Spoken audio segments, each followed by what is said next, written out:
En qué año entraste a HP? Entré en el 2000. 2000. Entré en el 2000. De hecho, la maestría terminó así ya todas las ceremonias y Entonces todo casi un entramos viernes. juntos, ¿no? Yo entré como en Eh, 2001. yo No, entré, mentira. 2002, 2003, por ahí.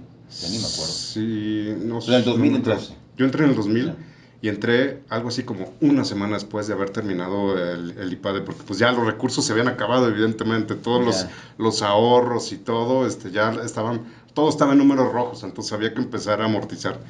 Eh, y bueno, la verdad es que una gran experiencia también HP, o sea, como Siemens, como empresas transnacionales, pues te das cuenta pues de la estructura, de los procesos, de Negocios.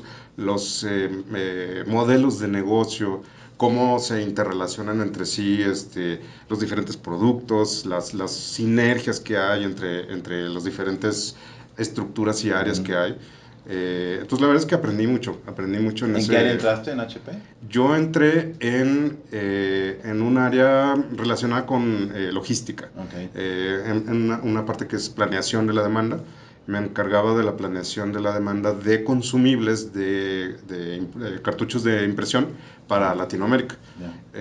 Entonces, pues en ese modelo, como en muchos otros, pues para vender el cartucho primero tuviste que haber vendido la impresora, pero entonces si vendiste muchas impresoras, no necesariamente los cartuchos se van a vender simultáneamente, sino que hay que esperar y luego empieza a haber competencias de cartuchos sustitutos, etcétera. Entonces, pues era entender y conocer Ya. toda esa dinámica. Eh, y la verdad es que muy bien. Bueno, en realidad empecé haciéndome cargo solamente del papel de impresión. Mm, Y luego me pidieron también tomar la parte de cartuchos de tinta. ya. Y ya al final me encargaba tanto de toner, cartuchos de tinta y papel para Latinoamérica. En aquel entonces ese era uno de los negocios, o creo que era el negocio más lucrativo para HP. Mm, Entonces, pues sí, había mucha atención de todos los niveles superiores, mucha presión también, porque pues a veces de ahí se hacían los números, o sea, en los cierres de trimestres, si algún país o alguna región iba medio bajo, pues la salida fácil era empuja cartuchos porque pues se van a vender tarde o temprano. O sea, una impresora mm. tiene una cierta obsolescencia, una cierta vida, que a lo mejor sale un nuevo modelo y entonces la impresora que no vendiste, como tú como cadena, pues ya no la vas a vender.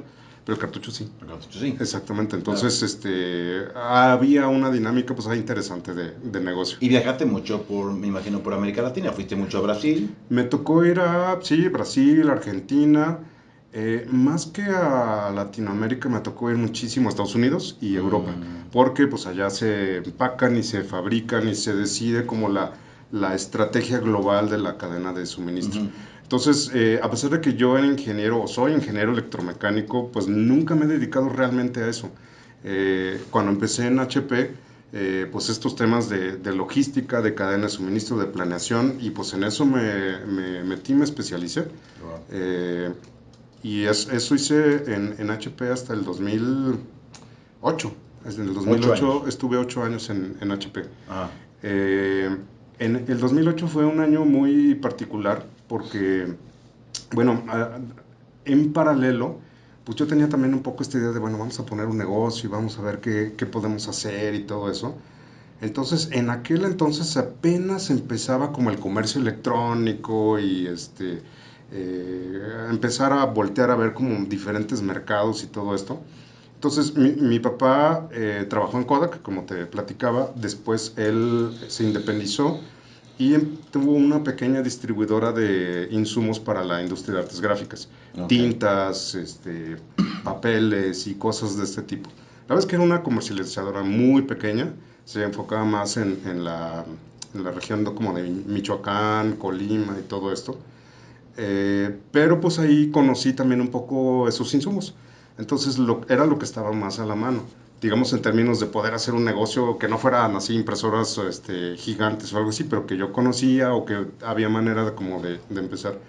Entonces, a través de internet, fíjate, conseguí un proveedor de un cierto insumo que se usa para la impresión. Cuando tú imprimes pues una revista o algo así, la imagen se transporta a una lámina de aluminio, y esa lámina de aluminio en la máquina pasa por diferencia de tinta y agua la imagen hacia un hule, y ese hule es el que entra en contacto con el papel. Entonces ese hule es un consumible, ese hule se desgasta porque pues, va friccionando con el papel, y entonces ese hule en particular pues tiene ciertas características muy técnicas y todo esto, y no había proveedores alemanes muy caros o había proveedores de muy mala calidad. Entonces encontramos un proveedor en China que pues le pedimos muestras y todo, empezamos a hacer pruebas y se veía bastante bien, y en precio estaba bastante competitivo. Entonces fueron como mis pininos de empezar a hacer algún negocio. O sea, a ver, los importábamos y pagaba yo con PayPal. Con mi tarjeta de PayPal le pagamos el embarque así sin saber. Yo nunca supe quién fue el chino o la empresa esta en China. ¿Confiaste en pagarle a un chino sí. cuando antes era muy complicado comprarle a los chinos? Sí, a ver, yo creo que siempre lo ha sido, pues, pero No, hay más controles y hay sí. ya más educación, Sí. pero antes le pagabas a un chino y de chino se desaparecía y no sabía ni quién era. Pero ¿no? la verdad es que nos fue bien. O sea, sí nos cumplió, porque tampoco era tanto dinero. O sea, sí era de, bueno, pues a ver si nos manda la clásica historia de los dos guaraches izquierdos, pues bueno, está bien, o sea, no va a estar padre, pero tampoco me voy a morir de hambre. Llegó el producto y después, ¿qué hiciste? ¿Lo lograste colocar? Llegó el producto, y en aquel entonces mi hermano estaba terminando también la prepa o estaba en la universidad y todo. Le dije, oye, pues ayúdame con esto, y junto con mi papá empezamos a comercializarlo con sus clientes, con los clientes de mi papá. Entonces, pues si algo antes él lo compraba a su proveedor nacional en 80 y se lo vendía al cliente en 100, nosotros se lo vendíamos en 40 y nos quedábamos con esa diferencia. Entonces ya le compartíamos una parte de utilidad y nosotros ganábamos otra parte. La verdad es que fue un negocio muy pequeño, pero aprendí muchísimo de que no es lo mismo estar dentro de una empresa, corporación, a estar ahí tú por tu cuenta. HP? Yo seguí en HP, sí. Y todo esto que te platico fue antes del 2008, te estoy hablando que fue más o menos 2006, una cosa así. Entonces dijimos, mira, si ya nos está funcionando este esquema, pues vamos trayendo alguna otra cosa así, pues que fuera también de mucho volumen y todo. Entonces, en una feria que hubo en la Ciudad de México, contacté también a un proveedor de tinta, nomás que sí, ya la inversión era más. Pero me dijeron, no, sí, nosotros podemos y todo. Bueno, pues va. Compramos el primer lote y que se nos atora en la aduana, porque no venía con la regulación, la NOM, no sé qué. Entonces tuvimos que ir, yo no fui, pero fue mi hermano, o sea, literalmente él a meterse a una bodega ya en Manzanillo, a poner etiqueta por etiqueta, no sé, 2 o 3 tarimas.